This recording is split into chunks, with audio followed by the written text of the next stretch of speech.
président Bassirou Diomaye Faye ak son premier ministre Ousmane Sonko gis nañu mardi bi ñu génn le premier ministre moom moo accueillir ambassadeur wala ambassadrice ñu mel ni ambassadrice bu France ambassadeur États-Unis bu Maroc ak yenn réew donc mu nekk loo xamante ne en tout cas ci liñ daan gis le président moom moo ko daan def am sax ñu jàpp ne loolu domaine exclusif bu président de la République la damay lire rek benn publication boo xam ne du jar may citer ki ko def mais par rapport ak li nga xam ne nii moom la joxe comme xalaat par rapport ak loolu bu ko defee nga mën ci apporter commentaire. mi ngi wax ne salam chers amis, depuis quand le Sénégal a changé de régime politique? Dans les actes posés, nous assistons à un glissement d'un régime présidentiel vers un régime parlementaire où le Premier ministre est l'homme fort du régime en place. Actuellement, nous constatons que le Premier ministre Ousmane Sonko détient à la fois le pouvoir politique en tant que chef de parti et le pouvoir administratif en tant que chef de gouvernement. En réalité, c'est lui qui a le pouvoir de nomination. De surcroît, il détient le champ médiatique, même dans notre diplomatie, qui est un domaine réservé exclusivement au président de la République. Nous avions vu tout dernièrement. Le Premier ministre recevoir des ambassadeurs accrédités au Sénégal, c'est ce qui est du ressort exclusif du président de la République. Cette situation nouvelle ne risque-t-elle pas de créer une dualité au sommet de l'État? D'aucuns me diront Diomaye mooy Sonko, Sonko mooy Diomaye, mais évitons de fragiliser notre président, la clé de voûte de toutes les institutions. Ça c'est un jaloux qui écrit. moo tax si déwuma kenn. Ça c'est un jaloux qui écrit boo gisee xam na c'est un jaloux qui écrit. Xam nga dans la marche d'une république. Il y a ce qu'on appelle une lettre de créance. Ouais. Une lettre de créance, dans sa définition, on dit les lettres de créance sont un document officiel qu'un chef d'État ou de gouvernement signe et confie à un ambassadeur qu'il vient de nommer, afin que celui-ci le remette au chef d'État ou de gouvernement. Ouais. N'est-ce pas? Chef d'État et en de rares occasions au ministère des Affaires étrangères. Chef d'État ou de gouvernement. Ou de gouvernement et rarement ministre des Affaires étrangères. Oui. Donc il y a 3 entités. Ça, je parle de lettre créance. Mooy le document officiel. Loolu mooy définition bi. mooy ambassadeur buy dajeeg waa nguur gi ñett yi la mën a nekk. mooy bu fekkente ne waxtaan la. dañ la nommé ñu ngi lay doog a nommé. yaa ngi dem Sénégal ñu nommé la ambassadeur par exemple en Gambie. Gouvernement bu Sénégal daf lay bindal benn lettre document boo xam ne da lay jox document boo demee nga jébbal ko nguur gi. boo demee Gambie bu fekkente ne amoo président de la République nga jox ko solennellement. mën nga ko jox chef du gouvernement. boo ko amul bariwul.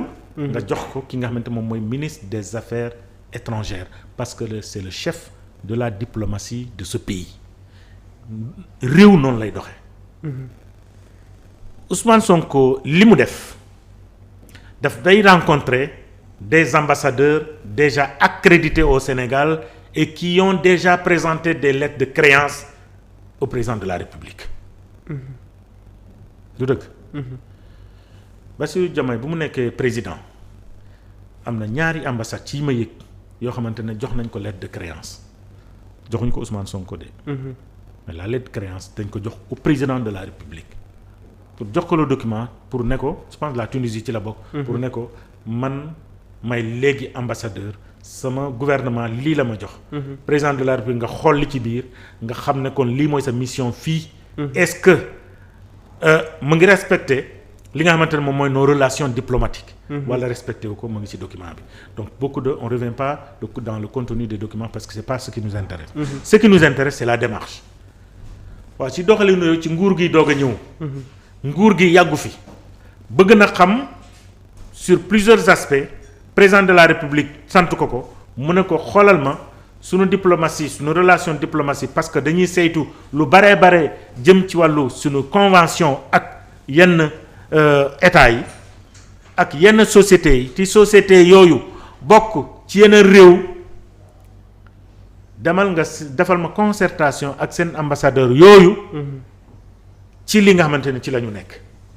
le premier ministre est en mission missionné par le président de la république waaye yow sa président de la république dina la yónni nga ne doo dem wala ñooñu dañ defe ne Ousmane Sonko dafa jóg rek dem.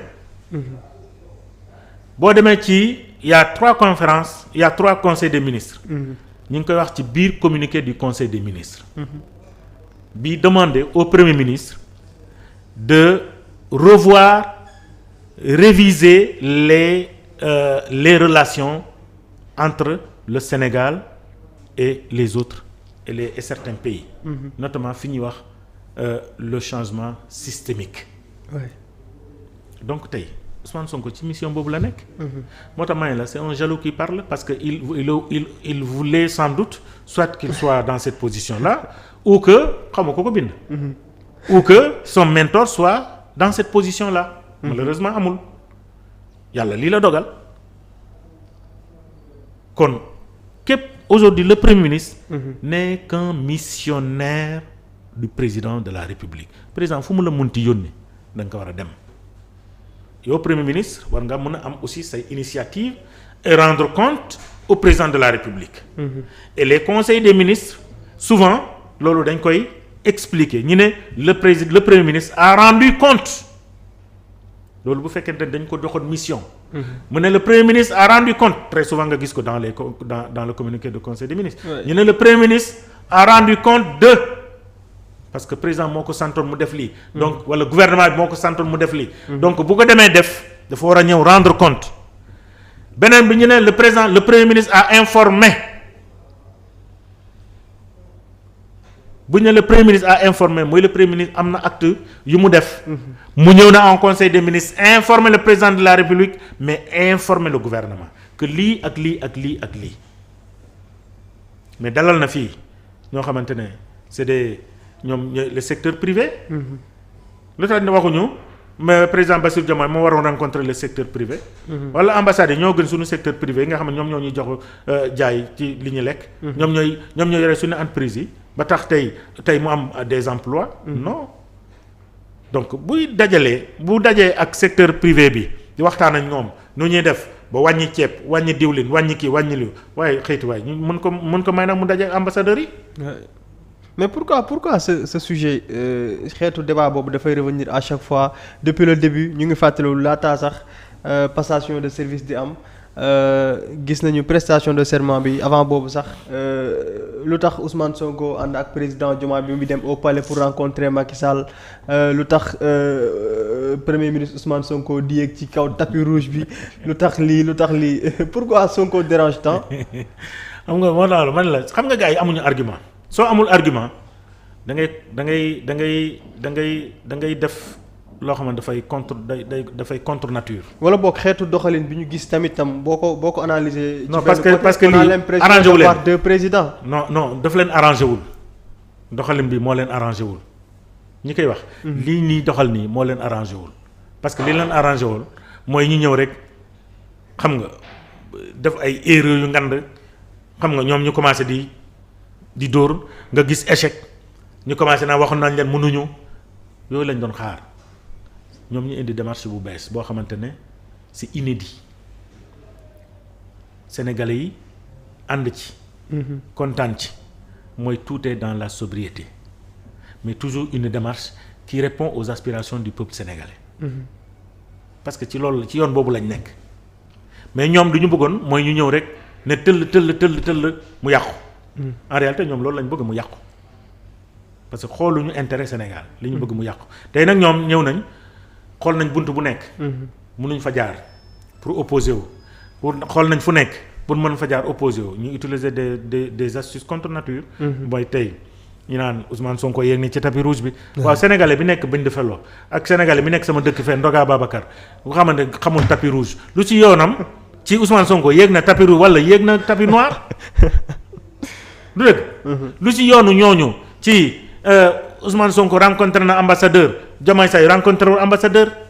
mais gars yi ñoom dañu gëm ne ñoom président Diomaye la ñu fal au lieu de Ousmane Sonko et que xëy na dañuy sentir parfois que Ousmane Sonko dafay dugg de trop ci rôle président bi. est-ce que loolu sentir nga ko ci réew mi nu mu doxee ba léegi da nga sentir lu mu wàññi ci Sénégal non ah mu ngi noonu ak sentiru Sénégal yi sentiruñu dara ñoom ñooy sentir loolu. oui. parce que ñoom xam nga lu ñu mësul gis bu ñu ko gisee. dañuy jommi ñoom ñëpp ñi di wax ils avaient un chef. suprême. Abdou Diouf c'était un chef suprême. du socialisme. Et c'est lui qui est président de la République. Abdoulaye Wade était le chef suprême des libéraux. Et c'est lui qui est président de la République. Macky Sall était le chef suprême des républicains et c'est lui qui est président de la République. Ici, le chef suprême n'est pas président de la République. Il est Premier ministre. C'est Sonko. Et celui qui est président de la République n'est pas le chef suprême du parti. oui. Mais c'était le secrétaire général. Et il dit je démissionne maintenant de mon parti. lu ñu mësul gis lañ gis. ku mësul gis loo gis boo mësul gis loo mësul gis pardon. nga gis ko da ngay jommi gars yi dañoo jommi. et li ñuy jommi nii sénégalais yi jommi wuñu sénégalais yi fu mu toll nii li ñuy teg nii yëpp tàccu lañ nekk di def. parce que bu ñu fàttalikoo démb rek boo fàttalikoo démb rek. instant bi yaa ngi direct keneen a ngi nekk fële waaw làkk nañ pneu ya waaw def nañ lii. tasaare nañ. làkk nañ Auchan bi chaque jour boo xëy loolu ngay dégg loolu nga doon dégg. wala naa jàpp nañ diw. jàpp nañ diw dugal mën na ci kaaf bi. ainsi de suite. wala gars yi ngay manifester. wala nga jékki ñu naan waa ñii ni ngi def lii dañuy ñaxtu parce que lii ndox amul fii courant bi coupé na la ndox amul fële loolu nga doon dégg. mais léegi Sénégal dafa ne tekk. une paix paisible et ñëpp di dund di ko gis di ci ànd man bés bu nekkee safaan ma dinaa ko wax. mais gars yi ñu ngi bëgg def résistance ah ñoom nee nañ. xam naa du ñàkk waa APR. waa xam nga résistance ñetti nit a ko def du ñetti nit ñoo koy def waaye ñoom matuñ ñett loolu mooy problème bi dañoo mën ñett bay résistance nañu résister ñu xam résistance. bu ñu defee ne Ousmane Sonko résistance la gagné ku nguur gi dañuy se trompe lourdement Ousmane Sonko n'a pas fait la résistance pour venir au pouvoir su ko neexoon mu def résistance ñëw au pouvoir su neexoon armée def résistance ñëw au pouvoir mais le Sénégal restera ce Sénégal. Un Sénégal de paix, un Sénégal démocratique et Ousmane Sonko n'a jamais utilisé la résistance au contraire.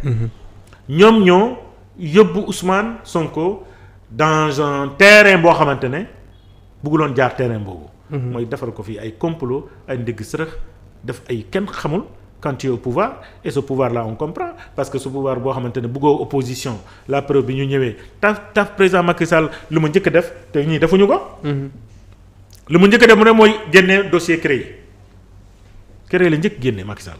bi mu ñëwee pouvoir parce que day naan moi je ne peux pas gouverner avec l'opposition su ma amee opposition du ma mën a gouverner.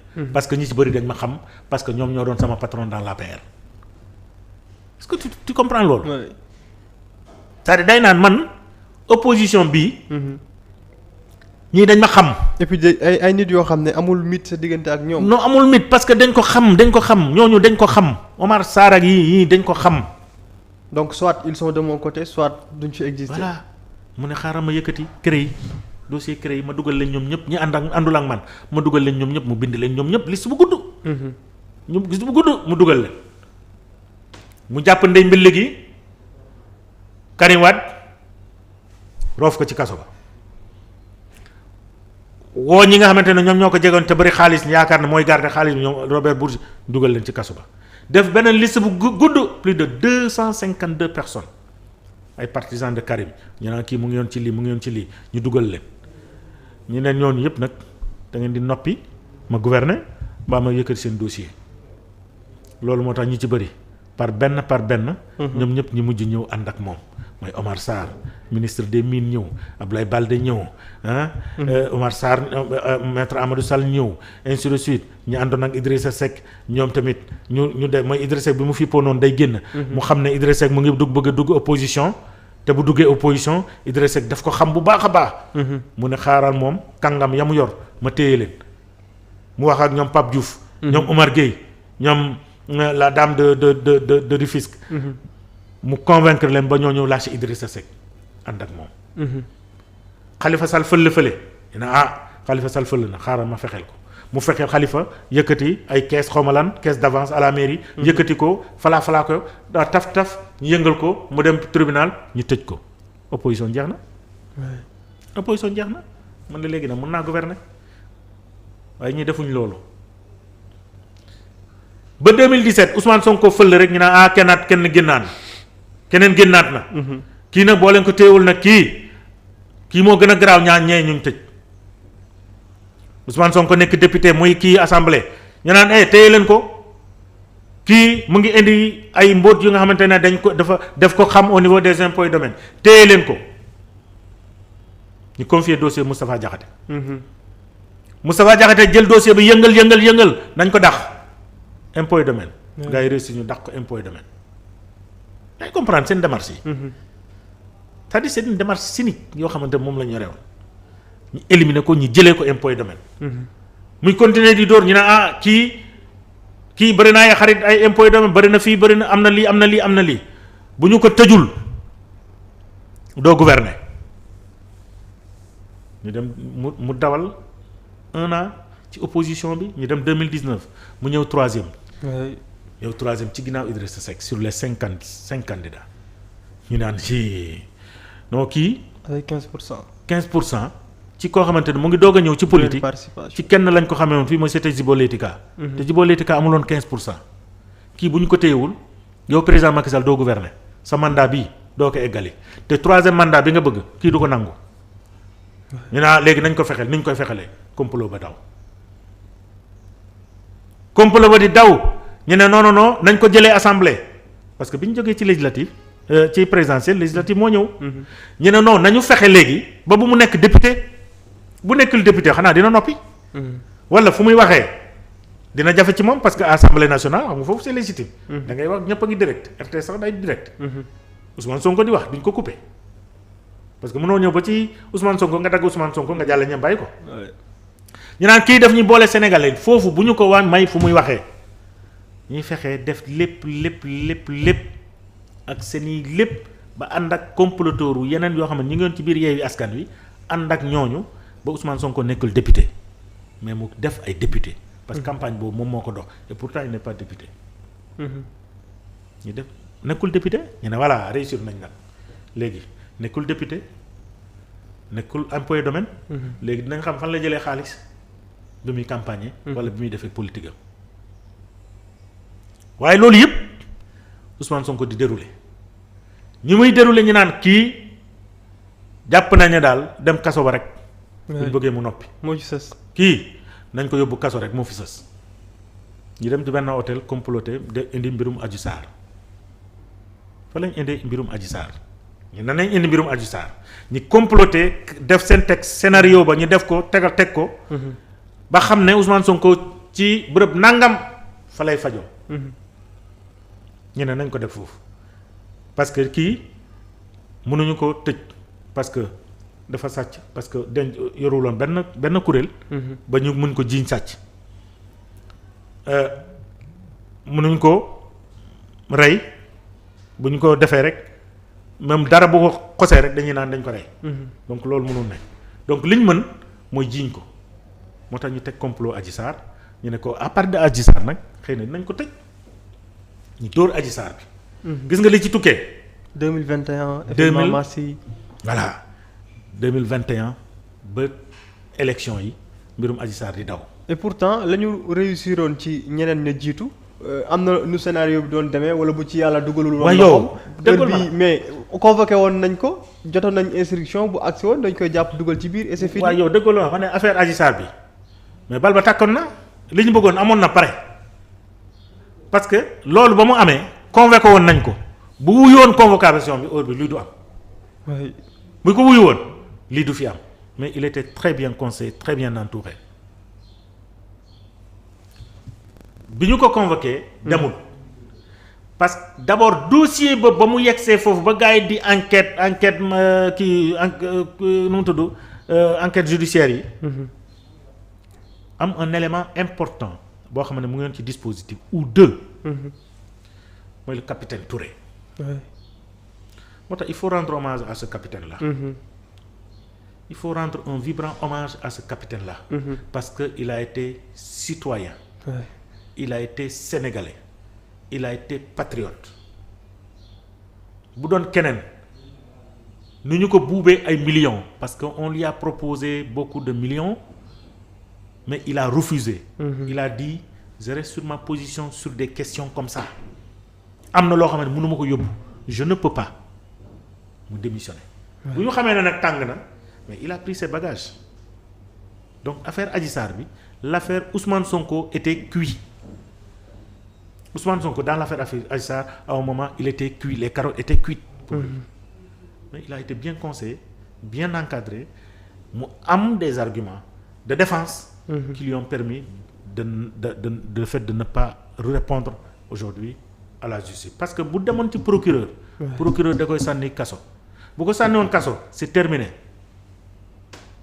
mais également yàlla moo ko may yàlla moo ko dimbale ba loolu antul xam nga pexe jaam borom bi du ci ànd di ci bëri doomu aadama nga fexeel ko ci loo xamante ne defu ko sunu borom mënu cee ànd te lii sunu borom moo ci tegoon loxoom am na loo xam ne mënul wéy donc loolu moo doon complot boobu ñu indi ñu ne bu ñu defee loolu dinañ ko am ñu dem ba ci biir ñu xam ne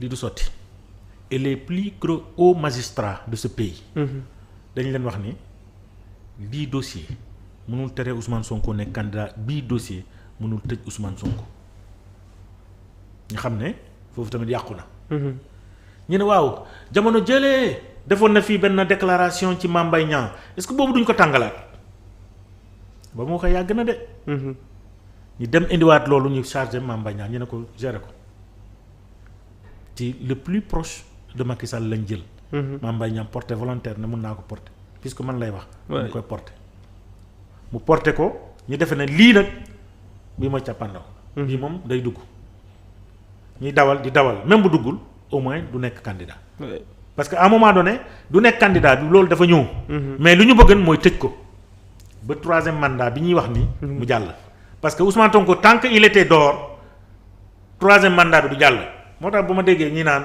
non Macky Sall était républicain nee na man du ma nekk candidat gars yi dañuy sóob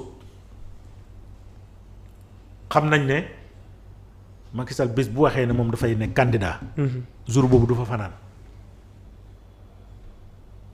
moom xam na loolu ba mu koy wax sax boo xoolee nga xam ni il n'est pas à l'aise en le disant et bokk na ci li tax mu meree benn bokk yaakaar parce que benn bokk yaakaar dafa gis ne benn bokk yaakaar porté wul li nga xamante ne moom mooy sa 3e candidature il y avait quelques apérisses. deuxième quinquennat comme ni ñu ko doon woowee deuxième quinquennat lan mooy deuxième quinquennat dafa am suñu constitution ñu dem a ëlëmal bopp ñu naan deuxième quinquennat 8e quinquennat 14e quinquennat il faut que les gens arrêtent quoi fii ca réew mi dañ doon caaxaan quoi. mais Ousmane Sonko noonu lañ doxee ay mbiram ba tey yàlla def lu mu def kon ñoom fu ñu ne Ousmane Sonko nekku fa ñam nañu doxal nañu commencé doxal Ousmane Sonko commencé wul nii. da nga mësoon gis fii Ousmane Sonko dem jàppale ku doon saaga ndey mës nga ko gis Guy Marius Sagna da nga ko mës a gis muy saaga fii non Ousmane Guy Marius Sagna était à côté de tous les travailleurs ba tey jii la mu doon def démb moom la nekk di def ba tey gi fii travailleur bu nekk ci jafe-jafe mu dem foofu. d'ailleurs xam naa ne dina feesal table président bi ak ay questions écrites. non mais c'est normal loolu mooy député en dehors même de son mouvement. mais loolu mooy rôle lu député il vient de Kédougou xoo santo la jógee moom Guy Marius xoo santo la jógee barki démb chez les travailleurs. loolu daf ñuy permettre itam ñu ñëw ci rôle député bi en réalité. c'est que fii Sénégal dañu am ay députés et des députés fii Sénégal fii ku fa gën a neex làmmiñ nga jéggal ma il n'a pas été élu par son département il a été élu dans la liste nationale. liste nationale boo xamante ne. yow président daf lay neex dugal la foofu après nga dem assemblée yow da ngay wax parce que sa yoon nekku ci sa département fi nga jógee am na ñu bëri ñoo xamante ni donc Abdou Mbow bu doon Thiès tey du mës a nekk député. Abdou Mbow dafa mën a gagné Thiès ba mën a nekk député mënul nekk la preuve ils n'ont jamais gagné Thiès.